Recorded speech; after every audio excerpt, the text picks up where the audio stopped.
Roni. Sino po ba ang nakaalala kay Tatay Roni? Yes, bisitahin po natin siya muli ngayon. No, kailan po ay wala tayo ngayong tour guide na pamangkin niya. No, buti na nandito si Kuya Joel, sinamahan kami. Pero kami yung tour guide kasi hindi kabisado ni Kuya Joel ito mga kabayan.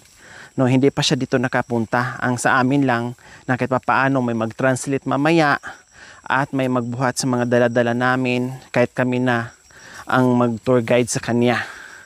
No? Kaya puntahan po natin ngayon mga kabayan. Subukan natin kung lalapit ba sa atin na wala yung pamangkin na nag-guide sa atin nung pumunta tayo dito. So, wag natin masyadong biglain. No? So, distansya lang po tayo mamaya.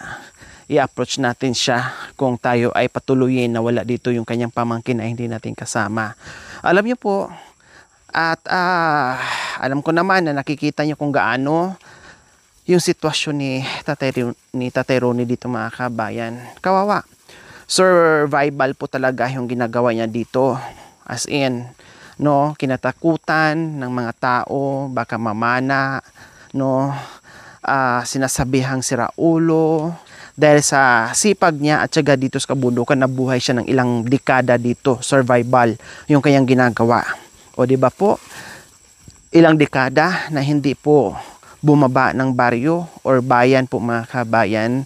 Tanging ang pag-asa niya para mabuhay siya is yung kanyang mga pananim dyan sa kabundukan. Nakita naman natin kung gaano siya kasipag nung tayo ay napunta at napadpad dyan mga kabayan. No? Nakita natin kung gaano siya kasipag. Hindi siya naging batugan dyan mga kabayan. Yun nga lang, talagang lahat tayo ay naawa sa sitwasyon niya. Nahabag doon sa sitwasyon niya na nakatira sa madilim. No? Paano siya nabuhay, na talagang mag-isa lang, kung bakit ayaw niyang pumunta ng baryo, pumasyal and everything, no, talagang nagustuhan at dito na siya nanatili po mga kabayan. May mga anak si Tatay Roni.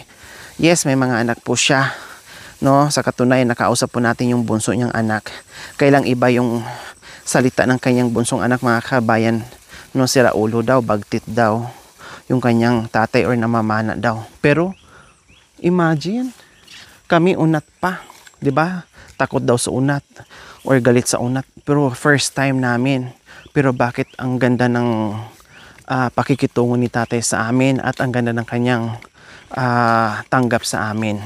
Siguro si Tatay Roni po mga kabayan, nabully siguro, no, kaya ganyan, or galit din siya sa mga taong nambubuli sa kanya, galit din siya sa mga taong alam niyang pagtatawanan lang siya, or alam niyang galit din siya sa mga taong inaasar lang siya, no, binubuli yung mga ganyan. Nakikita niya. Kaya nung pagdating namin mga kabayan, maganda yung kanyang smile, nawala yung takot ko. Pero aminado ako mga kabayan, takot talaga ako nung una. No, talagang naramdaman ko po yung takot. Kaya nandun ako sa likuran lang ng kanyang pamangkin, no, just in case ay at least nandoon yung pamangkin niya sa harapan ko mga kabayan, no. Pero wala, lahat ng mga inisip kong masama mga kabayan, na baka mamaya panain kami, baka mamaya saktan kami, baka mamaya batuhin kami, baka mamaya hindi kami tanggapin, baka mamaya sigawan kami in everything. Walang nangyari sa lahat ng masama kong iniisip mga kabayan. Basta ginawa ko lang yung part ko, kinuha ko yung loob niya, no, kinakausap ko siya.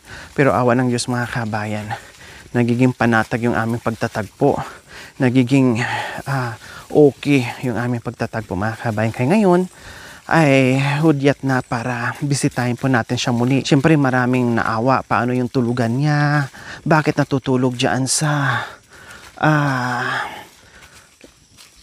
lupa, no, butas-butas yung bahay niya, walang dingding, walang bubong na maayos and everything. Kaya maraming nag-aalala. Siyempre ako nag-aalala din mga kabayan. Pero ganun pa man, no, ay muli natin siyang mabisita. Sa pangalawang pagbisita dito mga kabayan, kung ano po ba ang kanyang magiging reaksyon na hindi po natin kasama yung kanyang pamangkin, at ready na ba talaga siya humarap sa atin, no, ng mga una po mga kabayan. At tatanggapin ba tayo muli na tayo lang ang pumunta? Kasi wala nasa Purak, hindi na po namin maantay, no? Nasa bayan, hindi na po namin maantay yung pamangkin niya. Kasi hindi namin alam kung anong oras darating. At may mga dala-dala na kami. At baka uulan pa. Maabutan kami ng ulan kung antayin pa namin. So ayan, medyo malapit-lapit na po tayo mga kabayan. Kunwari si Kuya Joel, alam niya yung daan. Kunwari alam niya dito. Sinusundan lang niya yung bakas ng daanan. Kuya Joel, saan banda? Iwan daw pero nauna sa amin.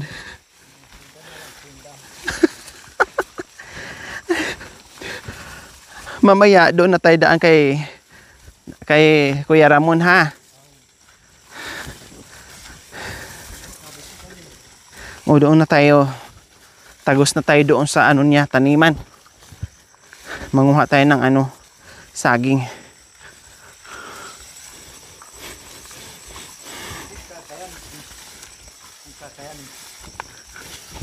So ayan po mga kabayan, nandito na tayo sa itaas ng kubo ni Tatay Ronnie. So wag muna tayong pumunta o sumugod doon mismo sa kubo niya.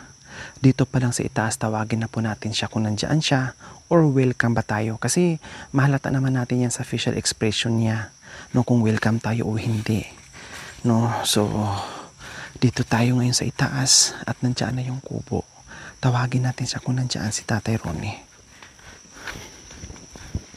Sana nandiyan. Tatay Ronnie!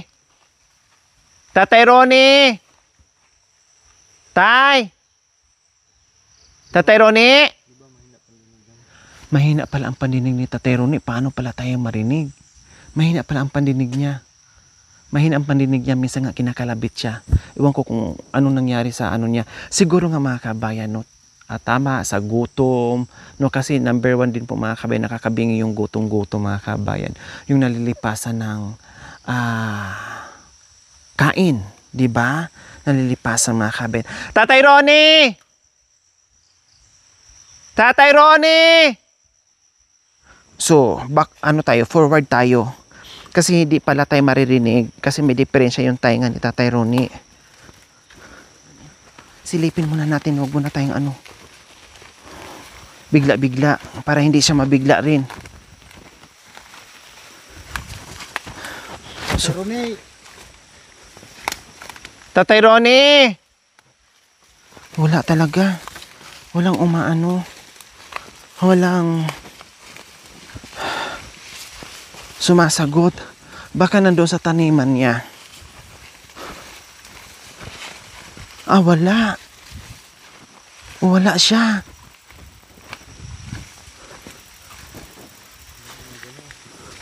Wala. Baka ng silo.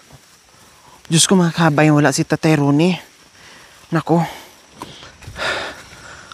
Pero lang naman po mga kabayan, wala yan sa sabayan. No? Ang niyan is nandito lang talaga sa kabundukan. Kung wala siya, kung hindi naninilo mga kabayan, no, baka namuso or nanguha ng isda na sa ilog or nandoon sa taniman. Wala may mga dito mga kabayan sa bahay niya. May mga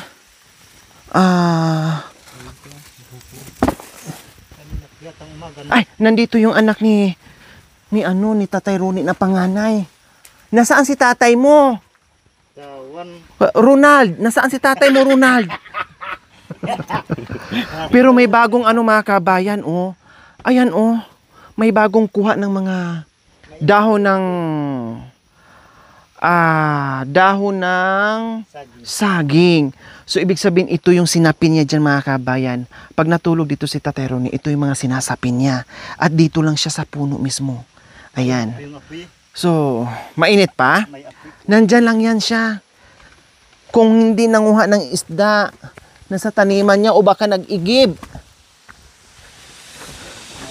Baka naligo. Tatay Ronnie! Saan? Ay! So ayan po mga kabayan. Ay hindi pa matagal mga kabayan na wala siya dito. Kasi mainit pa yung ano eh. May apoy pa kahit papaano. Ayan oh, mukhang may bago siyang ano.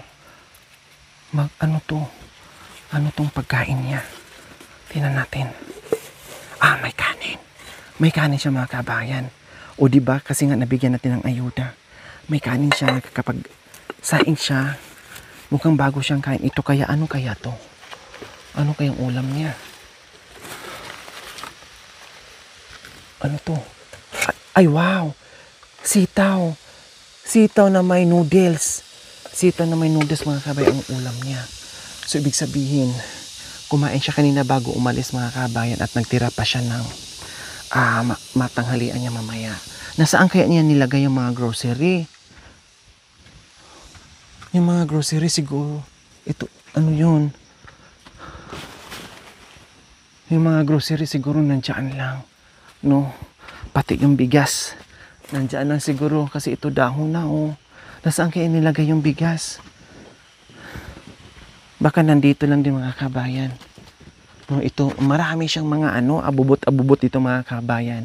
No, masinop din siya kasi talagang ang ginagawa niya para hindi mabasa is pinagsako-sako niya yung kanyang mga gamit. So, ganyan po mga kabayan. Ang problema natin ngayon talaga, hindi tayo maririnig kahit anong sigaw kahit nandiyan sa malapit. Unless lang kung mapansin niya na nandito tayo. Diba?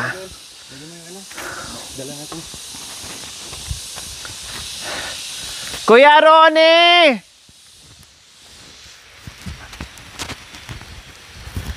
Kuya Ronnie! Ito yung taniman niya kuya eh. Ito oh. So ngayon mga kabayan, no? Kasi dito yung taniman niya. So silipin namin kung nandiyan ba talaga siya. Nandito yung taniman niya. Hindi yun lalayo unless lang kung manilo siya or kuya, tingnan mo nga dyan yung pansilo niya kung nandiyan. Nandiyan? Marami? So hindi siya nanilo, no? Kasi kung nanilo siya, wala dyan yung mga pangsilo niya. So ibig sabihin, baka nandito lang sa taniman niya, no? Or naligo or nagdamo or namuso. Kuya Ronnie!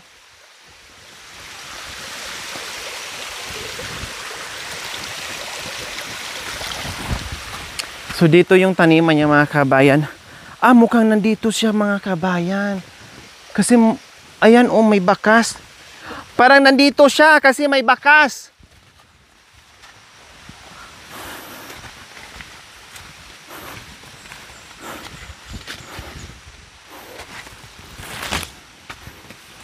Sana nandito si Tatay Ronnie. Kasi mukhang may bakas oh. Parang bago pa. Halika kuya.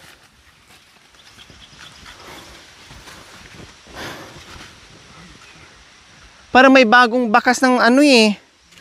Paa, ayan oh. May bagong bakas.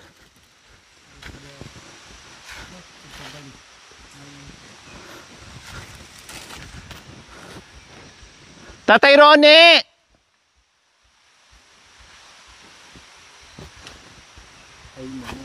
Ayan oh, may mga bakas oh. Kumuha po kanina yata ng sitaw dito. Baka yung sitaw na sinasabi niya. Ayan po mga kabayan, ang ulam niya kanina sitaw na merong noodles. Ayan oh, baka tinaguan tayo? No, baka nagtago, natakot sa atin kasi wala yung pamangkin. Hindi natin nakasama. Ito yung mga sitaw. Ayan oh, ito may mga kamuti, ayan. Tapos yung sitaw niya, may mga bunga pa yung sitaw niya. Oh, noong nakaraan, kunti lang. Pero ngayon kuya, oh, marami-rami yung sitaw niya. Oh. O di ba po mga kabayan, ang galing ni Kuya Ronnie, ni Tatay Ronnie. Kasi ang dami niyang pananim dito mga kabayan. So ayan, si Tatay Ronnie hindi dapat kinatatakutan. Bagkus saluduhan natin siya, no, dahil nagagawa niya yung buhay-buhay na mag-isa dito sa kabundukan. Tatay Ronnie! Wala kaya siya doon sa ano ng pamangkin niya? Ayan kuya, ang daming mga tubo, nakita mo? Ayan ang mga tubo niya, pati dito, ayan ang mga tubo niya hanggang doong itaas. Kasi yan yung ginagawa niyang sugar, panimpla doon sa kape niya. Yan yun. Tatay Ronnie! Kasi minsan po mga kabayan, kasama niya yung kanyang pamangkin na naglilinis doon sa kanyang mga taniman. Baka mamaya nandoon sa taniman ng pamangkin niya at naglilinis doon. Yun, no? Marami tayong pwedeng isipin kung nasaan si Tatay Ronnie, mga kabayan. Or baka mamaya nagtago dahil natakot sa atin na hindi kasama yung pamangkin. Nagsilo siya, yung ginawa niyo nakaraan nandoon naman, di ba? O ibig sabihin hindi siya nanilo. Or baka nanghuli ng ibon. Or isda na sa ilog. Pero tanghali na eh. Kasi pag pumunta ng ilog daw yun ay maaga pa lang. So wala talaga dito sa kanyang taniman po mga kabayan.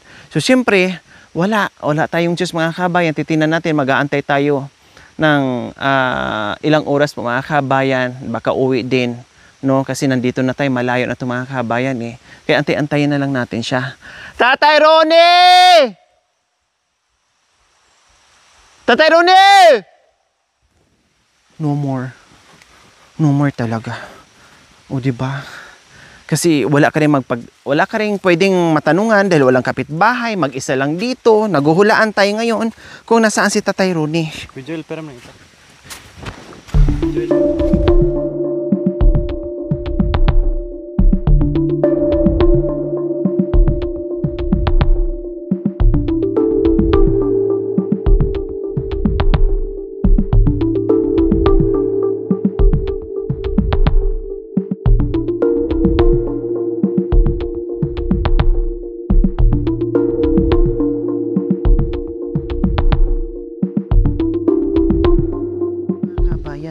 Merong palatandaan dito. Ayan o, may nakatusok. Ano kaya ito? Ayan o, sunod-sunod.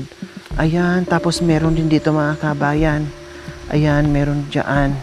Tapos ito, daanan na to, papunta doon. Wala kaya dito si Tatay Ronnie? Kasi meron dito mga kabayan o. Merong kubo, may mga stick na palatandaan. Baka nandito siya. Tatay Ronnie!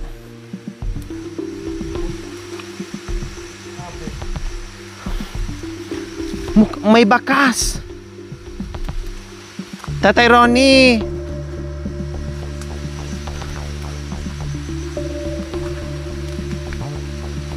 Tingnan mo nga, kuya. Ayan, may kubo. Kubo ba yan? Abong? Ano yung abong? Tinataguan. Oh, akala ko nandyan na si Tatay Ronnie mga kabayan. Abong pala kung tawagin dito sa kanila. No, yung tinataguan sa mga nanguhuli ng ibon. Kaya abong ang tawag nila dito. Ibig sabihin, pupunta pa rin siya dyan kasi may may higaan sa loob. Dito pupunta. Bakit pupunta dito? Kasi may mga may mga pagkain. So ayun po mga kabayan, marami kasing mga pagkain, bunga itong kahoy na to. Anong kahoy to, Kuya Joel? Ayan may mga bunga, may mga bunga na maliliit. Ayan ang kakainin ng mga ibon pag nahinog. Kaya may abong siya dyan para dyan niya hulihin. Wala talaga mga kabayan. Wala.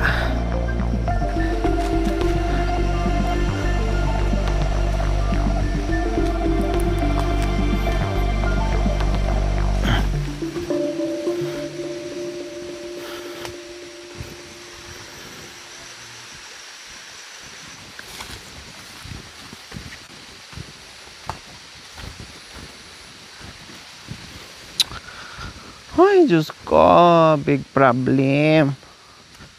Tatay Ronnie, where are you? Kumain muna kayo, may pagkain kayo dyan.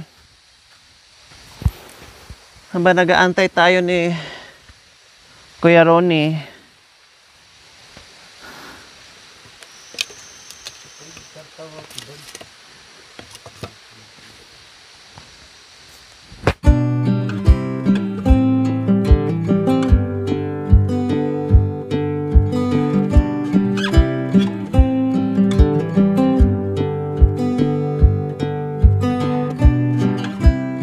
Thank you for watching. Don't forget to like, share, and subscribe. Hey there. Subscribe to my channel. And also press Lori this bell Aquino icon. Talita, mabuti ang puso, di kayo hahayaan, tutulong sa mga kababayan.